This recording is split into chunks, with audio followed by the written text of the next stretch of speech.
for all websites created by aPrompt, you can opt to have a blog added. Now the blog function is highly recommended for better search engine optimization, so you can get higher up in search engines for what you do rather than who you are.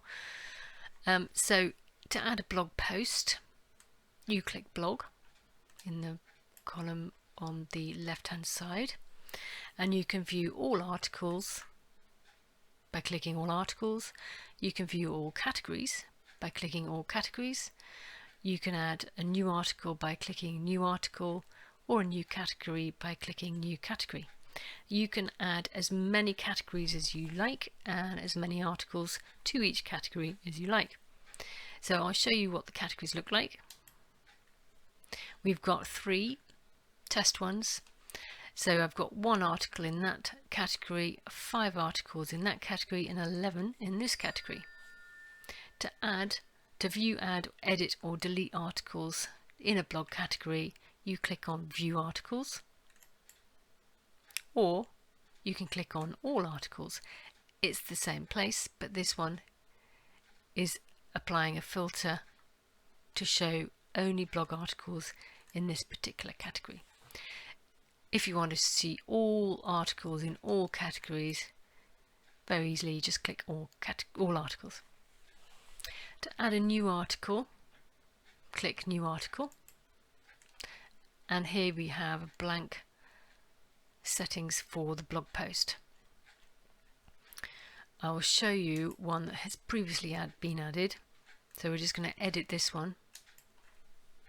So you can see in the heading 1, the main article title, this is where you would put your main article title, keyword rich, no longer than 5 words if possible.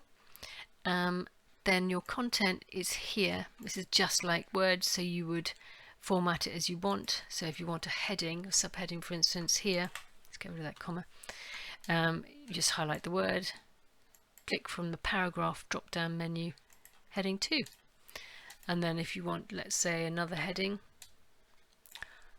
highlight the words, choose from the drop down menu, heading 3, and so on and so forth.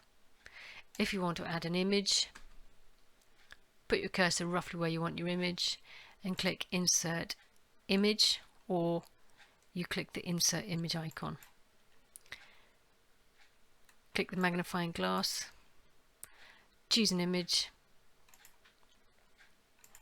give it a description, keyword rich obviously, and you can have that range right or range left by format, formats, image right or image left. There we go, very nice. So once you've done your content, the article settings is where you choose your categories. So this is where your post will sit. So you can have as many categories as you like, but you choose which category this post is going to be in. You give it a SEO friendly URL, and this is the text that will appear in the link for this article. Always best to use keywords. Going down further, you can either choose no to stop this article from being available from the front end of the website, or yes to make it live. You can choose a different date. So for instance, if this was originally created in March, but I wanted it to be shown for June, you just change the date to wherever you want. You can either upload an image or replace an image that you've already uploaded.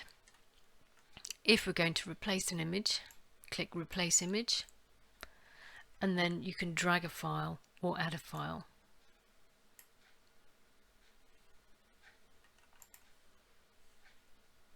I'm just going to add a very bright image.